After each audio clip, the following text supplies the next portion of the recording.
Bismillahirrahmanirrahim. Alhamdulillah wassalatu wassalamu ala sayyidina Rasulillah Muhammad ibn Abdullah wa ala alihi wa sahbihi wa man walah, amma ba'd. Hadirin hadirat kaum muslimin muslimat rahimakumullah. Alhamdulillah rabbil alamin. Pada subuh hari ini kita dipertemukan Allah Subhanahu wa taala dalam keadaan sehat, afiat. Kita review kembali doa-doa yang sudah kita pelajari. Yang pertama adalah doa agar hati tidak berpaling dari hidayah tanpa terasa. Rabbana la tuzigh qulubana ba'da idh hadaitana wa hab lana min ladunka rahmah innaka antal wahhab. Kemudian yang kedua, doa agar Allah Subhanahu wa taala mengasihani kita, berkenan untuk menerima amal ibadah kita yang pasti dan pasti jauh dari kesempurnaan. Maka kita ucapkan Rabbana taqabbal minna innaka antas samiul alim. Kemudian yang ketiga adalah doa memohon semua kebaikan di dunia yang kemudian mengerucut kepada ilmu yang diamalkan atau amal yang didasari dengan ilmu. Begitu juga kebaikan di akhirat yang merupakan puncak dari segala kebaikan, yaitu masuk ke dalam jannahnya Allah dan mendapatkan keridhaan Allah Subhanahu wa taala. Kemudian yang keempat adalah doa agar Allah Subhanahu wa taala memberikan kita perasaan optimisme, menjauhkan kita dari keputusasaan akan rahmat Allah Subhanahu wa taala, apatah lagi ketika kita terjatuh di dalam perbuatan dosa. Rabbana zalamna anfusana wa illam taghfir lana wa tarhamna lanakunanna minal khasirin. Adapun subuh hari ini kita akan belajar satu doa memohon limpahan kesabaran. Doa ini disebutkan dalam surah Al-A'raf ayat 126. Rabbana afrigh alaina sabran wa tawaffana muslimin.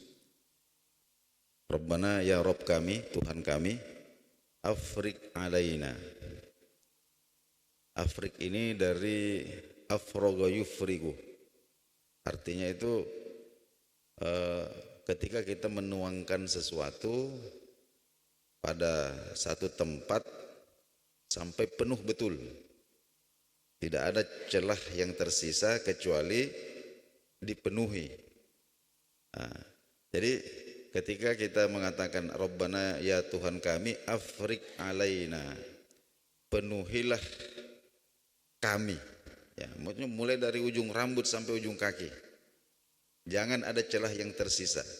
Tuangkan, limpahkan kesabaran kepada kami sampai penuh, sampai full. Wa tawaffana muslimin, dan wafatkanlah kami sebagai seorang muslim, orang yang berpasrah diri kepada Allah Subhanahu wa taala. Sedikit kita ceritakan kronologi doa ini. Doa ini diucapkan oleh orang-orang yang pada awalnya itu adalah tukang sihir Fir'aun. Tukang sihir.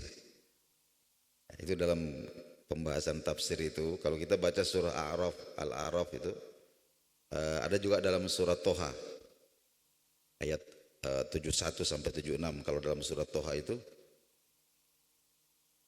itu ada yang masyhur bahwa di pagi hari mereka ini masih kafir, masih bergabung dalam koalisinya Fir'aun untuk menantang Nabi Musa.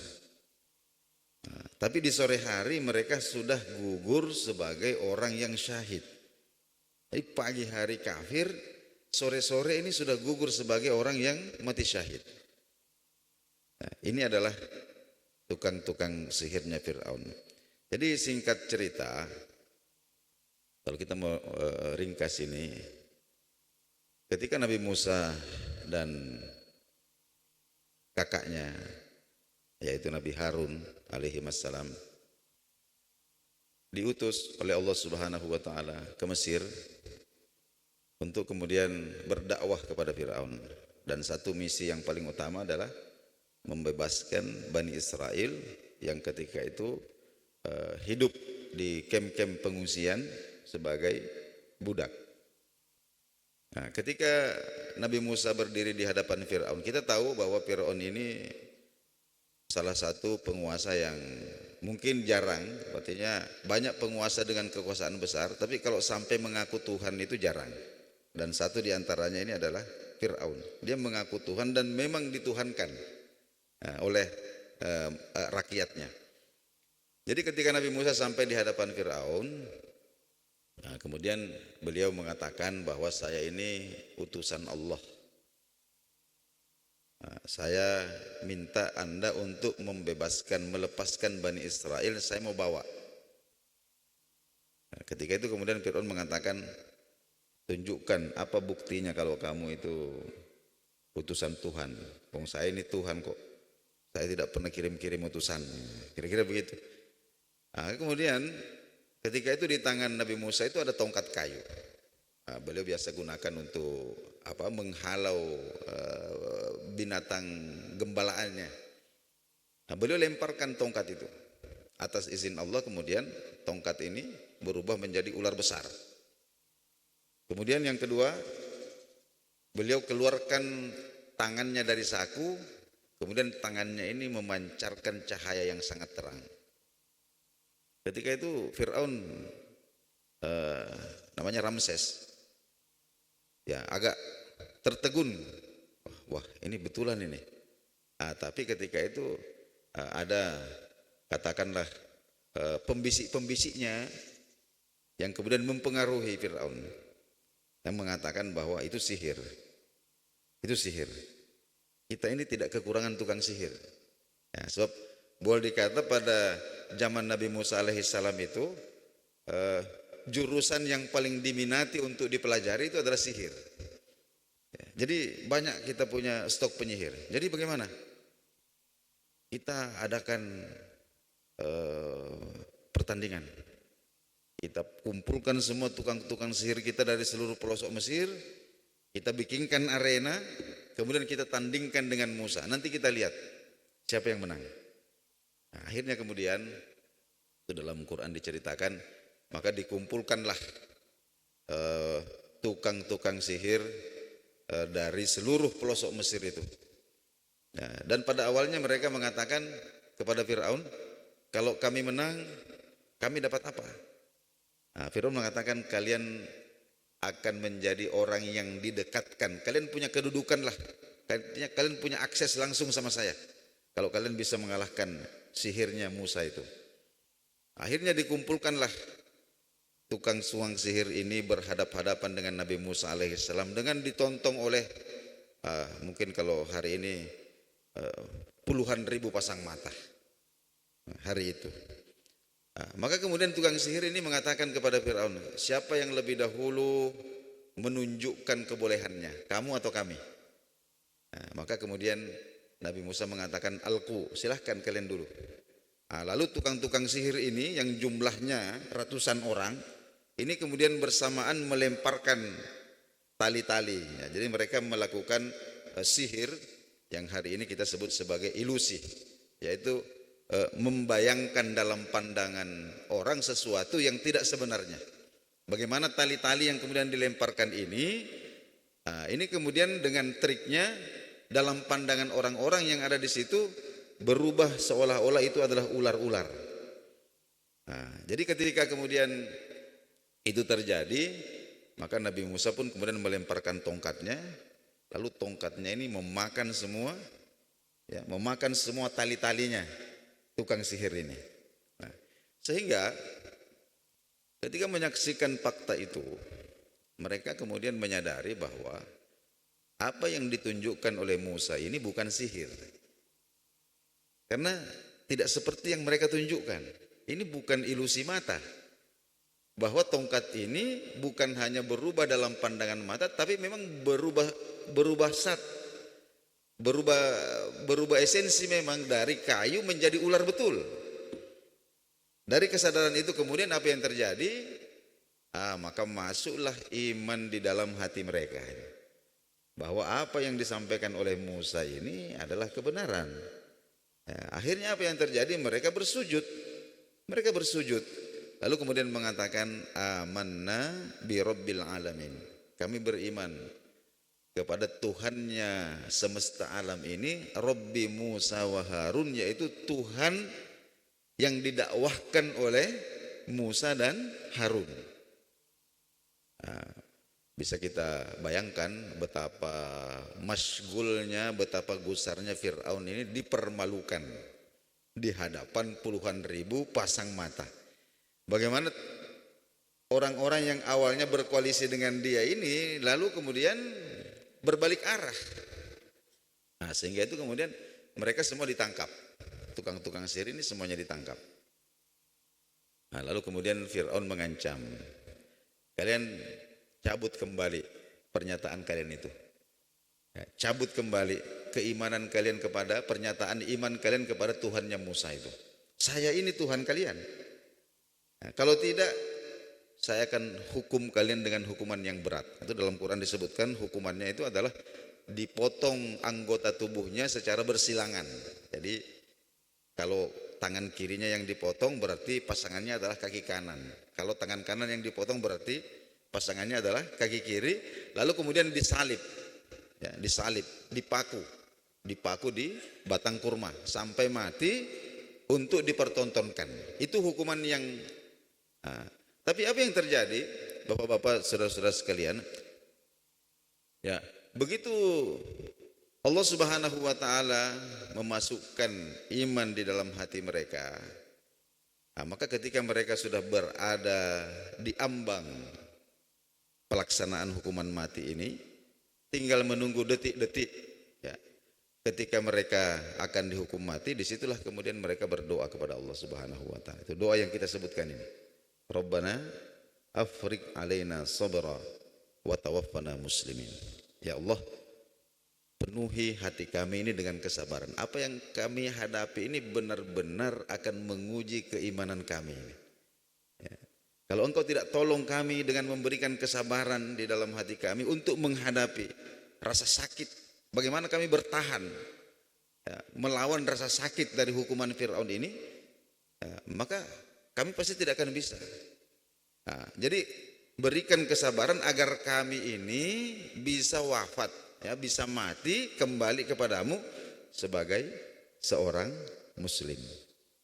Nah, hadirin jamaah subuh rahimakumullah, kita tahu betul bahwa kesabaran itu dalam perkara-perkara dunia saja, bagaimana seekor induk ayam itu bersabar untuk mengerami telur-telurnya selama berhari-hari tidak makan, tidak minum, supaya anak-anaknya itu bisa menetas.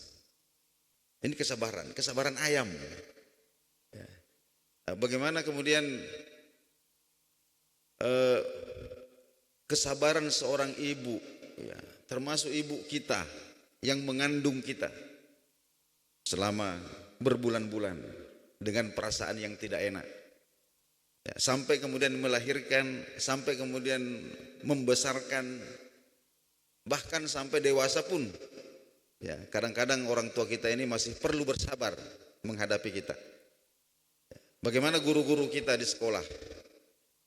Kalau kita ingat nakal-nakalnya kita dulu ini, bahkan kadang-kadang mau ujian masih dijemput dulu sama Pak Guru ke rumah. Nanti dijemput, ujian, baru kita ke sekolah. Kalau marah ini kadang-kadang sekolah kita lempar. Dan ini seandainya kesabaran itu hanya setipis kulit ari, kita tidak bisa bayangkan bagaimana keadaan dunia hari ini. Karena kita lihat fakta yang terjadi. Ada eh, orang tua yang tidak sabar dengan beberapa orang anak, lalu kemudian memilih untuk menghilangkan nyawa anak-anaknya. Dikasih minumlah racun anak-anak ini, lalu kemudian dia sendiri meminum racun, nah, mati juga. Ini kenapa seperti itu? Karena tidak ada sabar. Sabar itu adalah kekuatan untuk mengendalikan diri di dalam tekanan. Ya. Jadi kekuatan untuk mengendalikan diri, mengendalikan sikap di dalam tekanan dengan berharap pahala dari Allah Subhanahu wa taala. Nah, ini yang paling penting. Jadi ketabahan itu, integritas itu, semuanya itu karena mengharapkan pahala dari Allah Subhanahu wa taala, bukan karena pengecut. Ada orang yang menahan diri tapi karena takut, itu pengecut namanya, itu tercela. Ya, akan tetapi orang yang menahan diri karena berharap pahala dari Allah Subhanahu wa taala, itulah kesabaran itu. Ya, dan kesabaran itu Bapak-bapak Ibu sekalian tidak bisa dipelajari teorinya, harus dialami. Harus dialami. Kalau kita tidak mengalami, kita tidak bisa mengetahui bagaimana rasanya bersabar kalau kita tidak mengalami. Teori bisa banyak. Akan tetapi ada masanya ketika kita benar-benar berada dalam situasi yang sulit, disitulah kemudian betul-betul kesabaran kita diuji.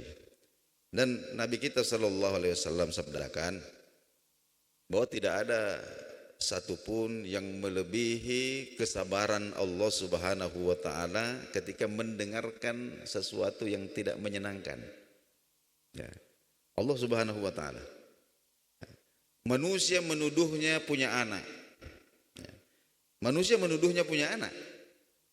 Manusia memfitnah. Ya. Allah difitnah oleh makhluknya. Dikatakan Allah itu punya anak. Sebagaimana ucapan keyakinan orang-orang Nasrani. Dikatakan bahwa Allah itu miskin, sebagaimana yang dikatakan oleh orang-orang Yahudi, innallaha fakirun wa nahnul agniya. Ini adalah fitnah-fitnah kejam yang ditujukan langsung kepada Allah Subhanahu wa taala. Tapi perhatikan bagaimana Allah Subhanahu wa taala kemudian tetap memberikan rezeki kepada orang-orang yang menuduhnya sembarangan ini. Ini kesabaran. Makanya Allah Subhanahu wa taala itu melekatkan satu namanya itu adalah As-Sabur. As-Sabur. Kita perhatikan dalam Asmaul Husna itu. Satu di antara nama-nama Allah yang agung itu adalah As-Sabur, yang maha sabar. Yang maha sabar. Nah, sabar ini hadirin yang dimuliakan Allah Subhanahu wa taala, oleh Sayyidina Umar Ibnul Khattab dikatakan bahwa dalam tubuh keimanan, jadi kalau keimanan itu diibaratkan seperti tubuh, maka kesabaran itu ada di puncak. Kesabaran itulah yang menjadi kepalanya. Jadi bayangkan kalau tubuh itu tidak ada kepala, kalau tidak ada tangan, tidak ada kaki, tidak ada mata, masih bolehlah tubuh itu. Tapi kalau tidak ada kepala, selesai. Ya, kesabaran ini. Jadi betul-betul kita perlu mohon kepada Allah Subhanahu wa taala. Tapi caranya dikatakan oleh Nabi sallallahu alaihi wasallam, man tasabbara, siapa yang menyabar-nyabarkan diri. Nah, ini. Man tasabbara, siapa yang menyabar-nyabarkan diri, sabbarahullahu, maka Allah akan memberikannya kesabaran. Jadi kesabaran itu dimulai dengan menyabar-nyabarkan. Menyabar-nyabarkan. Mungkin kita jengkel sekali sampai harus mengelus-ngelus dada, ya, atau sampai kemudian gigi kita gemeretak, wajah kita memerah. Tapi kita berusaha. Itu namanya menyabar-nyabarkan diri. Man tasabbara, barang siapa yang menyabar-nyabarkan diri, sabbarahullahu, itulah yang akan diberikan kesabaran oleh Allah. Dan ketika seseorang itu diberikan kesabaran oleh Allah, Nabi kita sabdakan bahwa tidak ada lagi pemberian yang lebih lapang, lebih luas, lebih banyak dibandingkan ketika seseorang itu diberikan kesabaran di dalam hatinya. Nah, hadirin yang dimuliakan Allah Subhanahu wa taala, terutama pada bulan suci Ramadan ini kita betul-betul dilatih untuk menyabar-nyabarkan, ya. Ini latihan kecil saja. Jadi sebenarnya sabar itu tidak terbatas pada apa yang kita tidak inginkan, tapi juga bersabar di dalam apa yang kita inginkan. Ya, jadi ketika kita itu mau buka puasa, ya, kita lapar ini, kita lapar, ya kita menginginkan hidangan-hidangan ini. Nah, tapi belum waktunya, maka kita bersabar. Tapi nanti setelah masuk waktunya, kita sudah mendapatkan apa yang kita inginkan, di situ pun juga dituntut kesabaran.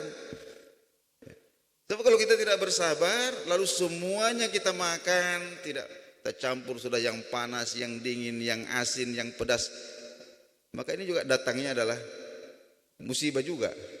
Ya, begitu perut kenyang, lalu kemudian mulailah kantuk datang dan merayaplah kemalasan untuk beribadah kepada Allah Subhanahu wa taala. Jadi Sayyidina Ali mengatakan begini, bahwa kesabaran itu bukan hanya bertahan di dalam apa-apa yang tidak kita senangi, ya, tapi juga bertahan ketika kita mendapatkan apa yang kita senangi, supaya tidak kemudian kita melampaui batas. Maka inilah yang kita mohonkan kepada Allah Subhanahu wa taala. Rabbana, ya Rabb kami, afrik alaina sabra, limpahkanlah kesabaran di dalam hati kami, penuhi hati kami ini dengan kesabaran, wa tawaffana muslimin, dan wafatkan kami sebagai seorang muslim. Nah, mudah-mudahan bermanfaat Bapak-bapak, Ibu-ibu, saudara-saudara sekalian. Wassalamualaikum warahmatullahi wabarakatuh.